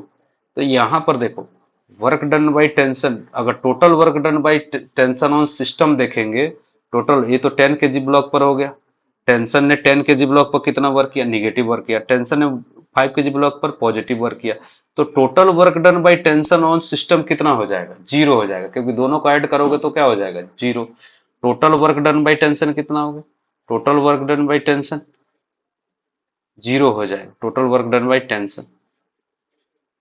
अगर वर्क, यहां पर एक बात ध्यान रखना, वर्क डन बाय टेंशन जो होता है किसी सिस्टम के अंदर इंटरनल फोर्स है और स्ट्रिंग का लेंथ कांस्टेंट है, स्ट्रिंग अनस्ट्रेचेबल है, यानी कोई डिफॉर्मेशन नहीं हो रहा है स्ट्रिंग में, तो वर्क डन बाय टेंशन क्या हो जाएगा, 0 हो जाएगा, work done by internal tension 0 हो जाएगा, है ना। तो इस कंसेप्ट का यूज हम लोग वेलोसिटी निकालने में भी करते हैं, इस कंसेप्ट का यूज हम लोग वेलोसिटी निकालने में भी करते हैं स्टूडेंट्स।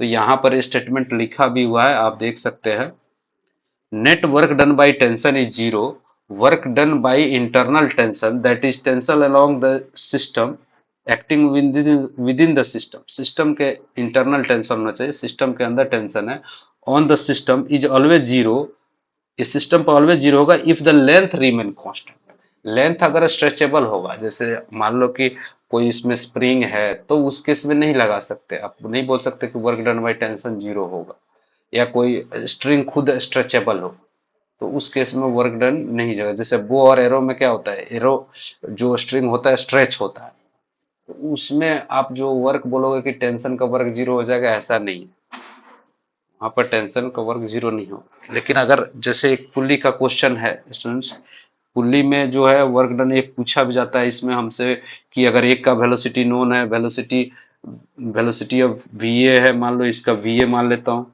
वेट अ मिनट, इसको थोड़ा छोटा कर लेता है, इसकी वेलोसिटी वी ए मान लो ऊपर की तरफ, इसकी वेलोसिटी वी ए है ऊपर की तरफ, और इसकी वेलोसिटी मान लो वी बी है ना, यार ये वी बी, ये वी ए, और हमसे पूछे कि रिलेशन बताओ वी और बीबी में क्या हो, तो हमें पता है कि ये जितने भी स्ट्रिंग है उसका लेंथ तो कांस्टेंट रहने वाला, और ये विद इन द सिस्टम, ये हमारा दोनों सिस्टम है, इसके सिस्टम के अंदर लग रहा है फोर्स, ये हमारा सिस्टम है, ये सिस्टम के अंदर, तो वर्क डन बाई टेंशन क्या हो जाएगा, 0 हो जाएगा, work done by tension on system क्या हो जाएगा, 0 हो जाएगा।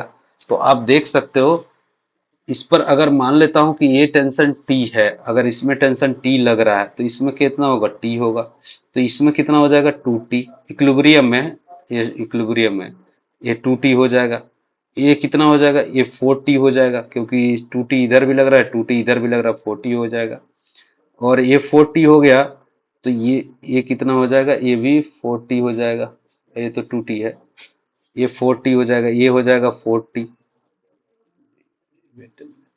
ये हो जाएगा 4t, और ये कितना हो जाएगा 8t हो जाएगा, 80 हो जाएगा क्योंकि 40 इधर लग रहा है, तो ये हो जाएगा 80, और ये 80 हो गया तो ये हो जाएगा 16t, है ना। तो वर्क डन बाई टेंशन क्या हो जाएगा, जीरो होना चाहिए। मान लेता हूं कि ये डिस्प्लेस हुआ एक्स से, एक्स से डिस्प्लेसमेंट, और ये डिस्प्लेसमेंट एक्स भी हुआ स्टूडेंट्स, तो वर्क डन बाई टेंशन कितना हो जाएगा, work done by tension, total tension कितना लग रहा है इस पर, T plus 2t, 3t plus 7t, 7t plus 15t, 15t लग रहा है, 15t ऊपर की तरफ, और डिस्प्लेसमेंट इसका ऊपर की तरफ हो रहा है, मान लो एक्स भी, है ना, क्योंकि डिस्प्लेसमेंट और फोर्स एक ही डायरेक्शन। अभी इस ब्लॉक पर अगर हम लोग वर्क डन निकालें तो टेंशन ऊपर लग रहा है, डिस्प्लेसमेंट नीचे लग रहा है, तो माइनस क्या हो जाएगा यहाँ पर, टी इंटू एक्स से हो जाएगा कि नहीं students, work done by force, तो ये हो गया जीरो, और इसका तो वर्क, ये तो डिस्प्लेस ही नहीं हो रहा है, तो इस टेंशन का तो वर्क होगा ही नहीं, क्योंकि ये डिस्प्लेस ही नहीं है, फिक्स रेंज से कनेक्टेड है, हमारा सिस्टम ये है, तो ये तो वर्क नहीं कर रहा है कुछ, क्योंकि ये तो फिक्स है।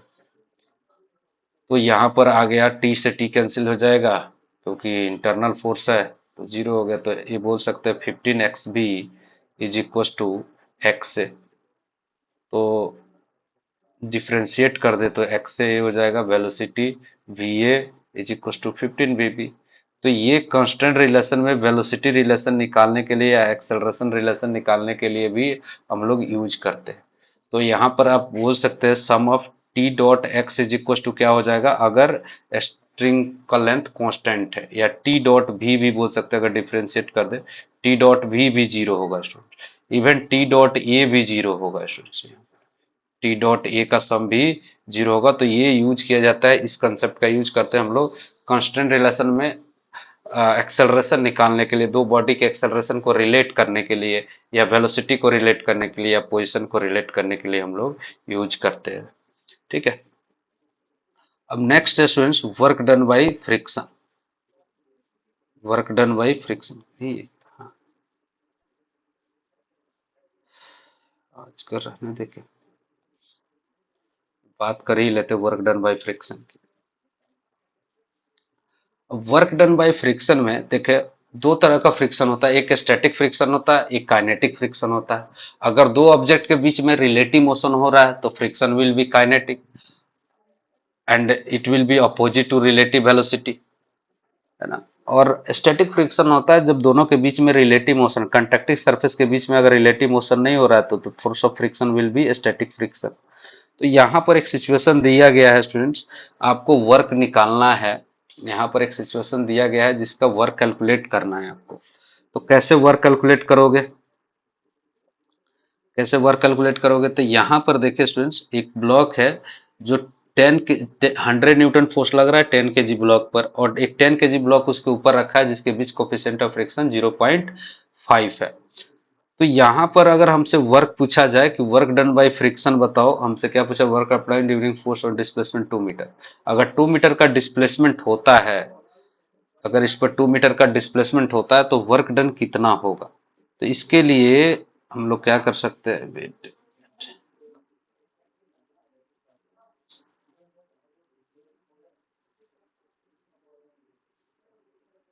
हाँ, तो यहाँ पर वर्क डन अगर हमें निकालना है तो ये लिख सकते हैं स्टूडेंट्स, 100 न्यूटन फोर्स लग रहा है फोर्स का, और 2 मीटर डिस्प्लेसमेंट होगा, तो फोर्स 100 न्यूटन फोर्स का वर्क कितना हो जाएगा, 200 जूल, सिंपल 200 जूल। लेकिन इंटरेस्टिंग तो ये है कि find work done by frictional force by A during this displacement. अब ए के द्वारा जो है find work done by frictional force on B and A, दोनों पर निकालना work done by frictional force कितना हो। ठीक है, तो पहले हमें फ्रिक्शनल फोर्स निकालना पड़ेगा, तो हम लोग को पहले मैक्सिमम वैल्यू निकाल लेते हैं, है ना। एफ मैक्स कितना होगा, एफ मैक्स कितना हो जाएगा, तो वो हो जाएगा म्यू इंटू एन, अगर फ्री बॉडी डायग्राम बनाएंगे तो नॉर्मल फोर्स ऊपर लगेगा, और एम जी कितना लगेगा, इधर की तरफ लग रहा है एम जी, ना। तो ये हो जाएगा फ्रिक्शनल फोर्स, एफ का वैल्यू हो जाएगा म्यू एम जी, म्यू का वैल्यू कितना दे रखा है 0.5, एम का वैल्यू 10 इंटू जी का वैल्यू 10, तो ये हो गया 10 10 कैंसिल हो गया, ये 50 न्यूटन आ गया। तो मैक्सिमम फ्रिक्शन फोर्स का मैक्सिमम वैल्यू ये आ गया 50 न्यूटन। अब देखते हैं कि मान लेते हैं कि हम लोग दोनों ब्लॉक साथ में मूव कर रहा है, सपोज स्टैटिक फ्रिक्शन लग रहा है, तो स्टैटिक साथ में मूव करने के लिए फ्रिक्शन सफिशियंट होना चाहिए। तो पहले रिक्वायर्ड फ्रिक्शन रिक्वायर्ड है कितना आता है, रिक्वायर्ड फ्रिक्शन का वैल्यू कितना, अगर 50 न्यूटन से कम आएगा तो स्टैटिक फ्रिक्शन दोनों साथ में मूव करेंगे, अगर फ्रिक्शन 50 न्यूटन से ज्यादा हो गया तो दोनों ब्लॉक स्लिप करने लगेगा। ठीक है। तो यहां पर अगर वर्क कैलकुलेट करना है हमें, तो क्या करें सर, दोनों ब्लॉक पहले रिक्वायर्ड फ्रिक्शन निकालने के लिए फ्री बॉडी डायग्राम बनाते हैं, और दोनों का एक्सेलरेशन अगर साथ में मूव कर रहे हैं तो एक्सेलरेशन कितना हो जाएगा, एक्सेलरेशन दोनों पर, तो external force 100 newton divide by mass of both, because both are moving together, they are acting like a system, then that will be 100 divide by 20 यानी 5 मीटर पर सेकेंड स्क्वायर। तो 5 मीटर पर सेकेंड स्क्वायर। अब friction कितना चाहिए इसको, मान लो कि इसका एक्सेलरेशन 5 मीटर पर सेकेंड स्क्वायर है, तो मास दे रखा है 10 न्यूटन, तो रिक्वायर्ड फ्रिक्शन, इस पर जो फ्रिक्शन लग रहा होगा वो आगे लग रहा होगा, फ्रिक्शन आगे लग रहा होगा रिक्वायर्ड फ्रिक्शन। तो required friction is equal to mass into acceleration 10 into 5 is equal to 50 newton, जो कि अवेलेबल फ्रिक्शन के इक्वल है, मैक्सिमम फ्रिक्शन के इक्वल है। Means both block will move together, both block will move together. तो वर्क डन बाय फ्रिक्शन जो हो जाएगा, वर्क डन बाय फ्रिक्शन जो आएगा वो कितना हो जाएगा इस ब्लॉक पर, इसका डिस्प्लेसमेंट भी 2 मीटर ही होगा, तो ये हो जाएगा 50 इंटू 200 2 मीटर, यानी प्लस 100 जूल हो जाएगा, ये पॉजिटिव वर्क करेगा। और work done by friction on, ये किस कौन था, ऊपर वाला ए है ना, ऊपर वाला ए है, हाँ ठीक है, नीचे वाला बी है। Work done friction on b अगर निकालना है तो क्या करोगे स्टूडेंट्स, हमारा ये इस ब्लॉक पर फ्रिक्शन किधर फोर्स लगा रहा है, बी पर पीछे, और डिस्प्लेसमेंट हो रहा है राइट वर्ड, डिस्प्लेसमेंट हो रहा है राइट वर्ड, 50 न्यूटन का फोर्स पीछे लग रहा है और डिस्प्लेसमेंट 2 मीटर राइट वर्ड हो रहा है, तो फ्रिक्शन का वर्क डन इस पर कितना हो जाएगा, -50 इंटू 2 मीटर यानी -100 जूल हो जाएगा, -100 जूल वर्क हो जाएगा इस पर, work done by friction -100 joule हो जाएगा। इस तरह से हम लोग वर्क, टोटल वर्क डन कितना हो जाएगा फ्रिक्शन का, वर्क डन बाय फ्रिक्शन जो होगा यहाँ पर, स्टैटिक फ्रिक्शन जो हो गया, work done bye static friction का सम अगर सिस्टम पर देखें तो जीरो हो जाएगा, टोटल वर्क डन बाय ए और बी का दोनों का सम निकालेंगे तो जीरो हो जाएगा। तो जब दोनों ब्लॉक स्टैटिक फ्रिक्शन है, दोनों के बीच काइनेटिक फ्रिक्शन नहीं हो रहा है, तो उस केस में जो है work done by internal static friction is zero.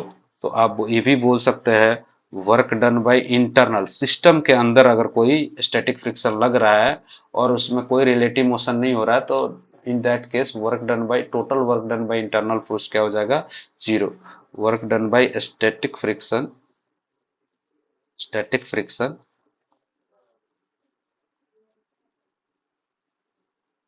Is zero. Internal static friction लिखना ज्यादा जरूरी रहेगा, इंटरनल, क्योंकि सिस्टम के अंदर होना चाहिए, बाहर से स्टैटिक फ्रिक्शन का वर्क कोई जरूरी नहीं है कि सिस्टम पर जीरो ही होगा, internal static friction work will be zero when there is no relative motion between the object. अच्छा, अब work done by kinetic friction का है, तो उसका भी एक एग्जांपल लिया था, देखे कि नहीं है क्या यार, वेट अ मिनट, हाँ है ना, work done by kinetic friction अगर हमें निकालना है, जैसे मान लो कि एक स्टूडेंट यहाँ पर एक ऑब्जेक्ट रखा गया, block of mass 10 kg is projected with speed 10 metre पर second on the surface of plank of mass 10 kg kept on smooth ground as shown in figure. तो आपको अगर वर्क डन निकालना है तो कैसे कैलकुलेट करोगे यहाँ पर, क्योंकि यहाँ पर जो है आप चेक करना पड़ेगा, इसकी इनिशियल वेलोसिटी जीरो था, इस पर एक ब्लॉक 10 मीटर से प्रोजेक्ट कर दिया गया, तो ऑब्वियसली यहाँ काइनेटिक फ्रिक्शन लग रहा है बिकॉज स्लिपिंग हो रही है, क्योंकि इसका वेलोसिटी जीरो है और इसकी वेलोसिटी कुछ है, तो ये ऑब्वियसली इसमें जो है फ्रिक्शन, यहाँ काइनेटिक फ्रिक्शन होगा क्योंकि रिलेटिव मोशन हो रहा है। अब रिलेटिव मोशन हो रहा है तो इस ब्लॉक पर फ्रिक्शन पीछे लगेगा और इस ब्लॉक को आगे फोर्स लगेगा, तो ये फोर्स का, इस पर फोर्स, फोर्स ऑफ फ्रिक्शन किधर लगेगा, आगे लगेगा, तो इसकी वेलोसिटी को बढ़ाएगा और इसकी वेलोसिटी को घटाएगा। तो एक टाइम आएगा कि दोनों का वेलोसिटी क्या हो जाएगा, जीरो हो जाएगा। जब रिलेटिव वेलोसिटी जीरो हो जाएगा, दोनों की वेलोसिटी सेम हो जाएगी, क्योंकि kinetic friction opposite relative motion. तो दोनों का जब रिलेटिव वेलोसिटी जीरो हो जाएगा तो काइनेटिक फ्रिक्शन एक्ट करना बंद कर देगा, यानी दोनों का वेलोसिटी वीए और वीबी जब इक्वल हो जाएगा तो उस केस में फ्रिक्शन काइनेटिक क्या हो जाएगा, उस समय फ्रिक्शन का वैल्यू जीरो हो जाएगा, है ना, फ्रिक्शन का वैल्यू जीरो हो जाएगा। तो हमसे यही पूछा, find out the velocity of two block when the frictional force stop acting. तो ये कब एक्ट करना बंद करेगा, जब दोनों का वेलोसिटी एक हो जाएगा। तो पहले तो हमें एक्सेलरेशन निकालना पड़ेगा दोनों का, है ना, कि कितना एक्सेलरेशन है। दोनों का मास 10 kg है और फ्रिक्शन फोर्स दोनों पर सेम लग रहा है, तो एक का एक्सेलरेशन होगा, एक का रिटार्डेशन होगा सेम अमाउंट से। क्योंकि अगर फ्री बॉडी डायग्राम बनाएंगे तो इसकी वेलोसिटी 10 मीटर पर सेकंड इनिशियल दे ही रखी है, u इज इक्वल टू, और इसका एक्सेलरेशन कितना आ जाएगा, force of friction divide by mass. Acceleration इसका इधर की तरफ हो जाएगा, और इस ब्लॉक का अगर फ्रिक्शन आगे लग रहा है इस पर, तो इसका एक्सेलरेशन ए जो हो जाएगा force of friction kinetic friction divide by mass. तो दोनों का मास सेम देखा तो फ्रिक्शन फोर्स भी सेम है, mu m g divide by m. तो ये एम एम कैंसिल हो जाएगा, दोनों का मास सेम है, तो 0.1 इंटू 10 1 मीटर पर सेकंड स्क्वायर। इसका एक्सेलरेशन 1 मीटर पर सेकंड है, इसका भी एक्सेलरेशन 1 मीटर पर सेकंड स्क्वायर आएगा, क्योंकि ये भी म्यू एम जी इंटू वन के इक्वल ही है। जितना फ्रिक्शन इस पर लग रहा है उतना ही फ्रिक्शन इस पर भी लगेगा, तो ये भी 1 मीटर पर सेकंड स्क्वायर ही आएगा, क्योंकि मास दोनों का सेम है। तो इसकी वेलोसिटी एक सेकंड के बाद कितनी हो जाएगी, वीए की वेलोसिटी कितनी हो जाएगी एक सेकंड के बाद, वो हो जाएगी 10 माइनस ए इंटू टी। ए का वैल्यू 1 दे रखा है तो 1 इंटू टी हो जाएगा। और वीबी की वेलोसिटी कितनी हो जाएगी, और जीरो था इनिशियल, प्लस ए इंटू टी, तो 1 इंटू टी हो गया। दोनों को इक्वेट कर दो, when relative velocity will stop, तो V A is equal to V B, तो ये हो गया 10 minus T is equal to T हो गया, तो 2t इज इक्वल टू कितना हो गया, 10 हो गया, implies t is equal to 5 metre पर सेकेंड हो गया, 5 मीटर पर सेकेंड हो गया। कितना हो गया, 5 मीटर पर सेकेंड हो गया। तो इस तरह से आप बोल सकते हो कि दोनों की वेलोसिटी क्या हो जाएगी, t equal to 5 sorry second, t equal to 5 second पर दोनों की वेलोसिटी सेम हो जाएगी। तो उसमें अब हमें वर्क डन बाय फ्रिक्शन निकालने के लिए क्या करना पड़ेगा, डिस्प्लेसमेंट निकालना पड़ेगा। इस पर अगर फ्रिक्शन राइट वर्ड लग रहा है तो कितना डिस्प्लेस हुआ, और इस पर फ्रिक्शन लेफ्ट वर्ड लग रहा है तो कितना डिस्प्लेस हुआ, क्योंकि हमें जिस पॉइंट पर फोर्स लग रहा है उस पॉइंट का डिस्प्लेसमेंट निकालना है। इससे हमें कुछ लेना देना नहीं है, फोर्स अगर इस पर लग रहा है तो इसका कितना डिस्प्लेसमेंट हुआ, ऑब्वियसली ये ज्यादा डिस्प्लेस्ड हुआ होगा, क्योंकि इस पर स्लिप करते हुए जा रहा है और ये कम डिस्प्लेस हुआ होगा, है ना। तो डिस्प्लेसमेंट दोनों का डिफरेंट होगा, सेम नहीं होगा। तो वर्क एस का अगर डिस्प्लेसमेंट निकालें तो s is equal to u t plus half a t square, तो 10 into t minus half a का वैल्यू 1 है, इंटू टी स्क्वायर 5 का स्क्वायर, ये आ जाएगा कितना आएगा, ये 37.5 आ गया। और एस बी का कितना हो जाएगा, ये हो जाएगा initial velocity 0 you t plus half a t square 1 into 5 का स्क्वायर, 5 का स्क्वायर 25, 12.5 मीटर, 12.5 मीटर हो गया। तो work done by kinetic friction on A जो हो जाएगा, work done by kinetic friction on A, F K on A जो हो जाएगा वो कितना हो जाएगा, फोर्स लग रहा है पीछे, डिस्प्लेसमेंट हुआ 37 पॉइंट, तो एफ के इंटू कितना हो जाएगा 37.5, और एफ के का वैल्यू कितना माइनस होगा क्योंकि निगेटिव डायरेक्शन में है, और डिस्प्लेसमेंट राइट वर्ड डायरेक्शन, दोनों के बीच का एंगल 180 डिग्री है तो ऑब्वियसली निगेटिव होगा। तो यहाँ म्यू एम जी, म्यू का वैल्यू 0.1, एम का वैल्यू 10 इंटू जी का वैल्यू 10, तो ये हो गया 10 न्यूटन, 10 न्यूटन इंटू 37.5, तो 375 जूल हो जाएगा, 375 जूल हो जाएगा, इतना निगेटिव माइनस माइनस साइन है। और work done by kinetic friction on b कितना हो जाएगा, work done by kinetic friction on b अगर निकाले तो कितना होगा स्टूडेंट्स, माई एफ के, क्योंकि इस पर जो है ब्लॉक बी पर फ्रिक्शन राइट वर्ड लग रहा है और इसका डिस्प्लेसमेंट भी एस बी राइट वर्ड हो रहा है, तो ये प्लस हो जाएगा एफ के इंटू 12.5, तो एफ के का वैल्यू भी कितना आ रहा है 1 आ रहा है, और इंटू 12.5। तो यहां पर अगर वर्क डन देखोगे तो 12.5 जूल हो गया। तो फ्रिक्शन ने इस पर वर्क ज्यादा निगेटिव किया और इस पर ज्यादा, इस पर कम पॉजिटिव किया।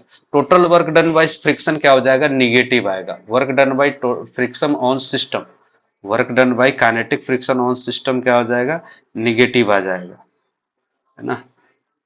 Work done, total work done by kinetic friction, total work done bye के ऑन सिस्टम कितना हो जाएगा, सिस्टम जो हो जाएगा सब्ट्रैक्ट कर दो इसमें से 375 माइनस ये 125 हो जाएगा, अच्छा ये 10 जूल आ रहा था, 10 125 हो जाएगा, सॉरी। तो 125 माइनस कर देंगे तो 250 जूल का नेगेटिव वर्क आएगा, माइनस और ये प्लस है तो टोटल वर्क माइनस 250 जूल होगा। सिस्टम ने इस पर negative work done by kinetic friction on a body is never zero. ऐसा कोई जरूरी नहीं है कि ये तो work done by kinetic friction जो होगा सिस्टम के अंदर, अगर काइनेटिक फ्रिक्शन लग रहा है तो वो तो निगेटिव आएगा, लेकिन ये मत बोल देना कि वर्क डन बाय फ्रिक्शन जो होगा काइनेटिक फ्रिक्शन वो जीरो नहीं हो सकता। Work done by kinetic friction can be zero students. जैसे मान लो कि ये कन्वेयर बेल्ट है, ऐसे मूव कर रहा है, कन्वेयर बेल्ट है और कोई सूटकेस को ऐसे फिक्स कर दिया है, मान लो कि इधर से भी कोई फिक्स कर दिया है, ऐसे सूटकेस को ऐसे कोई फिक्स कर दिया है, इधर से भी फिक्स कर दिया, तो ये क्या करेगा, ये ब्लॉक, ये स्लाइड इधर कर रहा है तो इस पर फ्रिक्शन इधर लगेगा, इधर लगेगा, और इस पर फ्रिक्शन किधर लगेगा, आगे लगेगा। तो फ्रिक्शन तो इस पर आगे लग रहा है, लेकिन इस जिस पॉइंट पर फोर्स लग रहा है उसका सूटकेस का डिस्प्लेसमेंट ही नहीं हो रहा है। तो फ्रिक्शन तो काइनेटिक है और डिस्प्लेसमेंट जीरो हो गया, डीएस जीरो हो गया, तो work done by kinetic friction क्या हो गया, जीरो हो सकता है। तो work done by kinetic friction can be zero. Work done by kinetic friction is always negative. Work done by kinetic friction on A system, अगर सिस्टम, ये body की बात की गई है और सिस्टम पर अगर कोई बात करेगा कि work done by kinetic friction on system will be always negative stress. System के अंदर अगर कोई काइनेटिक फ्रिक्शन हो रहा है, रिलेटिव मोशन हो रहा है, तो उसमें work done by kinetic friction का जो वर्क होगा वो निगेटिव ही होगा, उसमें लॉस ऑफ एनर्जी ही होता है ना। जैसे हमारे बाइक के अंदर मोशन करते रहता है पिस्टन सिलेंडर, तो वहां काइनेटिक एनर्जी का हमेशा ही लॉस होता है, हमारे वो एनर्जी को डिक्रीज ही करता है पिस्टन और सिलेंडर के अंदर। तो ये हो गया आज का। और वर्क डन बाय फ्रिक्शन जो होता है स्टूडेंट्स फ्रेम डिपेंडेंट भी होता है। तो वहां पर जो है, अगर मान लीजिए कि नॉन इनर्शियल फ्रेम से आप और वर्क कैलकुलेट करना चाहते हैं, नॉन इनर्शियल फ्रेम से, तो अलग वर्क डन आएगा, वहां स्यूडो फोर्स का भी वर्क कैलकुलेट करना पड़ता है, हमें स्यूडो फोर्स का भी वर्क कैलकुलेट करना पड़ता है अगर किसी ऑब्जेक्ट पर फोर्स लग रहा है और उसका डिस्प्लेसमेंट हो रहा है। जैसे मान लेते हैं कि यहाँ पर एक एग्जांपल ले लेता हूँ स्टूडेंट्स, कि एक ब्लॉक है, इस पर अगर 10 न्यूटन का फोर्स लग रहा है, सपोज 100 न्यूटन का फोर्स लग रहा है, मास दिया है 10 केजी, 10 केजी का मास है और डिस्प्लेसमेंट हुआ इसमें 500 मीटर का डिस्प्लेसमेंट हुआ, कितने टाइम में, at T in 2 second, 10 second ले लो, इजी डेटा ले लेते हैं, 10 सेकेंड। अगर तीन डिफरेंट डिफरेंट ऑब्जर्वर देखेंगे तो वर्क डन डिफरेंट डिफरेंट हो जाएगा स्टूडेंट्स। मान लो कि यहाँ पर एक ऑब्जर्वर है जिसका एक्सेलरेशन भी जीरो है और वेलोसिटी भी जीरो है, मतलब रेस्ट पर है। एक ऐसा ऑब्जर्वर है जिसका जो है एक्सेलरेशन एक्सेलरेशन जो है जीरो है, लेकिन वेलोसिटी जीरो नहीं है, ये 10 मीटर पर सेकेंड से मूव कर रहा है। एक अनदर ऑब्जर्वर है जिसमें क्या है, एक्सेलरेशन तो है 10 मीटर पर सेकेंड स्क्वायर, लेकिन इसकी वेलोसिटी क्या है, इसकी वेलोसिटी जीरो है, इसकी इनिशियल वेलोसिटी जीरो है, इनिशियल वेलोसिटी सपोज जीरो है। तो सारा सिचुएशन में अगर हम वर्क डन निकालेंगे तो अलग अलग होगा, क्योंकि इसका डिस्प्लेसमेंट 5 सेकंड में कितना हुआ, 10 सेकंड में इतना हुआ, एक्सेलरेशन दिया हुआ था, तो हर एक टाइम पर इसकी वेलोसिटी अलग अलग है। और इस फ्रेम से अगर देखोगे तो ठीक है, इसमें जो है इस फ्रेम के रेस्पेक्ट में 50 मीटर का डिस्प्लेसमेंट हुआ, तो वर्क डन इसके रेस्पेक्ट में हो जाएगा विथ रेस्पेक्ट टू ए, अगर मैं बोलूं इसको ए बी सी बोल देते हैं, ए बी सी ये बोल देते हैं, तो वर्क डन बाई ए के रेस्पेक्ट में कितना हो जाएगा, 100 न्यूटन फोर्स लग रहा है और डिस्प्लेसमेंट 500, ये सिंपल है, 5 इंटू 10⁴ जूल हो जाएगा वर्क, ये सही है। लेकिन अगर work done with respect to b बोला जाए तो ये मूव कर रहा है 10 मीटर पर सेकेंड से, तो इसके रेस्पेक्ट में इसकी वेलोसिटी जो होगी कम हो जाएगी, तो इसके रेस्पेक्ट में इसका डिस्प्लेसमेंट कम होगा, इसके रेस्पेक्ट में इसका डिस्प्लेसमेंट कितना होगा, ये जो है ये अगर मान लो कि 500 गया, ये कितना चला गया, ये चला जाएगा 10 सेकंड में 100 मीटर, तो इसके रेस्पेक्ट में इसका डिस्प्लेसमेंट कितना होगा, है ना, इसका रेस्पेक्ट में इसका डिस्प्लेसमेंट कितना होगा, इसकी डिस्प्लेसमेंट हो जाएगी 500 माइनस 100 यानी 400 जो हो जाएगी डिस्प्लेसमेंट इसके रेस्पेक्ट में, इस ऑब्जर्वर के रेस्पेक्ट में इसका डिस्प्लेसमेंट, इसको तो दिखेगा कि 400 ही मूव किया है। तो work done with respect to कितना हो जाएगा, विथ रेस्पेक्ट टू बी जो हो जाएगा वो हो जाएगा, फोर्स तो 100 न्यूटन ही लग रहा होगा, लेकिन डिस्प्लेसमेंट हो जाएगा, वो डिस्प्लेसमेंट हो जाएगा 500 माइनस 10 इंटू 10, 10 इंटू 10 जो कि 100 जूल आ जाएगा, 10 इंटू 10, 10 इंटू 10, तो ये आ जाएगा 400 जूल आ गया, 4000 joule, 4 into 10 to the power 4 joule आ जाएगा इतना। सिमिलरली अगर वर्क डन इसके रेस्पेक्ट में निकालेंगे, इसके रेस्पेक्ट में निकालेंगे तो ये डिस्प्लेस हुआ 50 मीटर इन 10 सेकेंड, तो ये भी कितना डिस्प्लेस हो जाएगा, ये 10 सेकेंड में हाफ, इसका एक्सर्शन 10 है इंटू टी स्क्वायर, 10 का स्क्वायर हाफ एट स्क्वायर, ये कैंसिल हो जाएगा, 500 मीटर ये भी डिस्प्लेस हो जाएगा। तो इसके रेस्पेक्ट में तो डिस्प्लेसमेंट जीरो हो जाएगा, ये बोलेगा कि 500 पहले भी इतना ही डिस्टेंस पर था, अभी भी इतना ही डिस्टेंस पर है, तो इसके रेस्पेक्ट में कितना हो जाएगा, work done with respect to C जो हो जाएगा वो हो जाएगा 100 इंटू कितना हो जाएगा, 500 - 500 इज इक्वल टू 0 जूल। तो ये जो है वर्क डन जो है फ्रेम डिपेंडेंट होता है, लेकिन अगर हमारा सर अभी बी के रेस्पेक्ट में तो ये नॉन इनर्शियल फ्रेम है, तो यहां पर क्या करेंगे, तो नॉन इनर्शियल फ्रेम है तो हम क्या करेंगे कि यहां पर जो है